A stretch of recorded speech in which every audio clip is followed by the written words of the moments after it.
Hi guys, welcome back to Did You Know podcast. I'm your co-host Trysten Tice, And I'm your host, Rabbi Ira from Shalom Boca Messianic Congregation here in Boca Raton, Florida. and I just feel ever so led to ask you, what are you wearing? Oh, this? Yeah. This is called a kittel. And it's traditional garb, but we're going to have to stay tuned to hear more about it in this episode.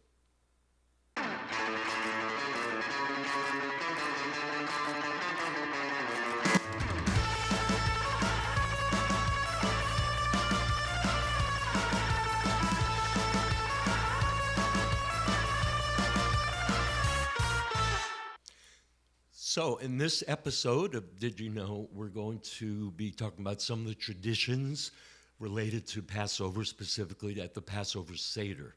So, for those of you that may not know, a seder the word seder means order.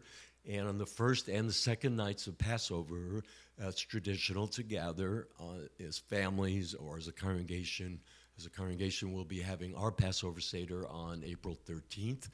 And we go through the Passover story, the history, the story of the Exodus, and for us as Jewish believers in Yeshua, we also, of course, highlight Yeshua as the Passover lamb and what he did at his last meal, which was a Passover Seder, and instituted what we would say the new covenant at that time. So tell us about some of the traditions. Sure. So as sun goes down on the evening of Passover, the mother of the home would light the candles, typically, and then we go through what's called a Haggadah, Passover Haggadah. Haggadah means to tell. And it goes through the story of Passover, and it's got a lot of different stories and so on. But the main thing that I think is important, and of course, there's 4 cups of wine that are drank throughout the Seder meal. And some of these traditions do go back to the time of Yeshua, and some of them have developed since that time. And as we talked about in the last episode, back in Exodus, at the first Passover, really the only things that God commanded the Israelites to observe was lamb. They were to sacrifice a lamb and eat the lamb at that night, the matzah, which is the unleavened bread, and the bitter herbs. So those are the 3 things. But over the years, other things have developed as well. And there's a plate that is set on the Passover table as well. And each of these are for different traditional foods. The bitter herbs goes right here, maror. There's an egg, tradition, which relates back to the sacrifices. Parsley, which is a symbol of spring because Passover is in the spring. And there's a couple other things as well. But the most important thing, actually, on this Passover plate is zeroah. Zeroah means arm, literally, and it's the shank bone of the lamb.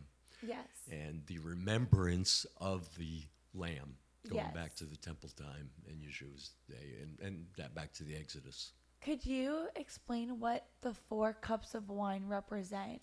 Sure. So the 4 cups of wine, I'll just read it from the Haggadah, represent 4 promises that God gave in Exodus chapter 6, verses 6 to 7. Number 1, I will bring you out from Egypt. That's called the cup of sanctification. So that would be the first cup of wine. The second is I will deliver you from slavery. That's called the cup of recitation of the plagues, when we recite the 10 plagues. The third cup is I will redeem you with an outstretched arm. That's called the cup of redemption. And the fourth cup is I will take you to me for a people, which is called the cup of praise, or the cup of intimacy. Glad you asked that, because I want to really focus on the third cup. Do you have something you want to ask about as well, or comment? No, I want to hear, so you're going to speak about the third cup? Yeah, so the third cup is traditionally drank after the meal.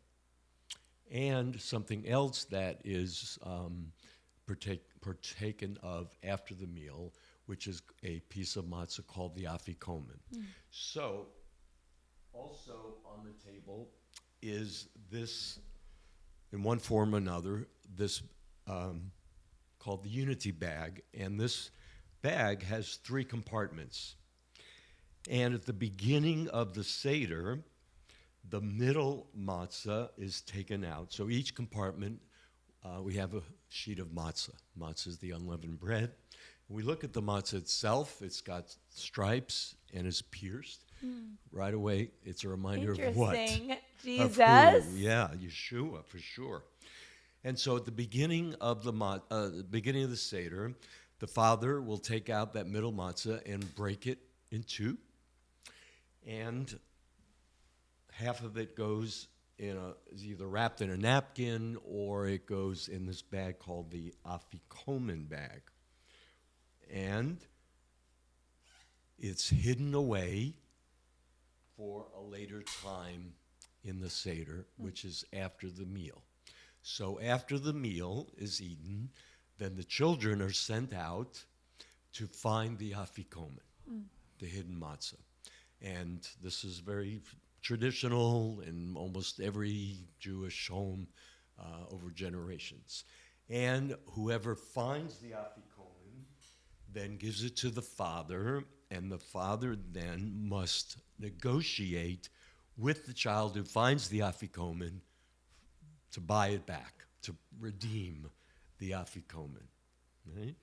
And so when I was growing up, the price of the afikomen was usually like a quarter, maybe 50 cents. Oh. Of course, today it's a little more expensive. It could Yes. be $10 or $20. And so after the negotiation is done and the father has redeemed the afikomen, he takes it out of the bag and it is put on a plate and he breaks it up. This is a very interactive episode, Yeah. so we're all on board. And then everyone takes a piece that's Oh, at am I the taking? table. So go ahead and take a piece, and I'll take a piece, and everyone at the table would get a piece. And the blessing over matzah would be, or bread, Baruch atah Adonai Eloheinu melech haolam, hamotzi lechem min haaretz. That's the blessed are you, Amen. Lord our God, King of the universe, who has brought bread from the earth, and we would add, and the bread of life, our Messiah, Yeshua. And then everyone would partake of the matzah, and then we drink the 3rd cup, the cup of redemption. So if we relate it back to Yeshua's last meal, he said, take this piece of matzah after the meal and eat it. This is my body broken for you. Right, because the Last Supper was the Passover. It was a Passover, for sure. And then he also said, and this is the cup of redemption in its essence, right? And so at the Seder, we drink that 3rd cup. But for most Jewish people, and for myself growing up, we just did this out of tradition. But now the backstory on the afikomen. The word afikomen is a Greek word, means I have come. And we believe that as Yeshua instructed his disciples that when they celebrate the Passover every year, they would take a piece of matzah after the meal. What was the meal? The meal was lamb. And every year after that, they would eat the lamb, eat the piece of matzah in remembrance of him, and drink that cup of wine, right? But what happened 40 years later? The temple was destroyed. No more sacrifices, no more lamb. However, by that time, there were hundreds of thousands of followers of Yeshua in Israel and throughout the Roman world. And what do you think they did at Passover every year after they ate the meal? They ate the bread and they drank the wine. Correct. But the custom at that time had spread so much that now, with the destruction of the temple, no more sacrifices, the custom of even eating a piece of matzah after the meal became widespread, even in the communities that did not believe Yeshua was the Messiah. And even to this day, right, Jewish people all over the world eat the afikomen, not knowing that it really is about Yeshua for he is the one who has come, afikomen. The only Greek word in the whole Haggadah, afikomen. Wow. And then the cup of wine, the cup of redemption. Right, which he redeemed us. Yeah. We were redeemed by the blood of the Lamb and put back into a right standing relationship with God the Father. Yeah. So our people, Jewish families all over the world, will do this custom of hiding the afikomen, redeeming it, breaking it up, eating it. The rabbis said that the afikomen is like the lamb. It was the last thing that was to be eaten is the dessert. The last thing to be eaten at the Passover meal.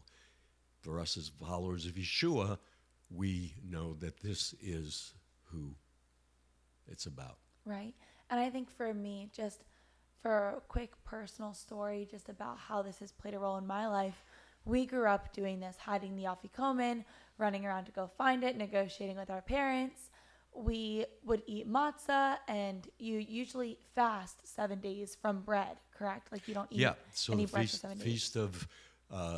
Feast of Unleavened. Right. Is 7 days where you no leaven. Yes. So we would do matzah brai, and we would eat matzah with butter or whatever, and wouldn't eat bread. So we did our best, but we were kids. We would light candles. I knew that prayer that you shared. So I did all of these things, but so much so from a tradition standpoint that truly I would say that I am more Jewish, not that you can be more or less, but more in touch with the traditions of Judaism and what the real root of them is about, having accepted Yeshua into my heart. Now I have this passion and this deep desire to know what these traditions were really about. Yeah, that is so good, Trysten. And same for me. 40 years ago, when I received Yeshua as Messiah and started understanding all this, it made so much sense that, even though I loved Passover growing up as a kid and the traditions and the fun of all that, but knowing the depths of it and what really it's all about, which is God's love for us, Jews and Gentiles, to bring us into that relationship with him because of what Yeshua has done, because he became the Passover lamb who took away our sins, that now we can experience true freedom and redemption. Yeah, I'm just so grateful, and I'm so grateful for knowing Yeshua, knowing Jesus personally, and doing all these things in remembrance for also what Jesus has done in my life too, drinking the cup of remembrance to remember what he did. And so again, we just hope that this blesses you, that if anything, not even as a means, if you're a Jewish person watching this, as a means to necessarily convert you, that's not the goal, but definitely to educate you and hopefully lead to questions and wanting to find answers, but also commenting down below if there's things you're not understanding or want to understand further. So we're grateful to be here, and we love you guys so much. It's all out of love to just educate and talk through some of these things. But we will see you guys next week to talk about the resurrection, and we're looking forward to that. So be sure to like, comment, subscribe, share, and yeah, we'll see you next week. Bye.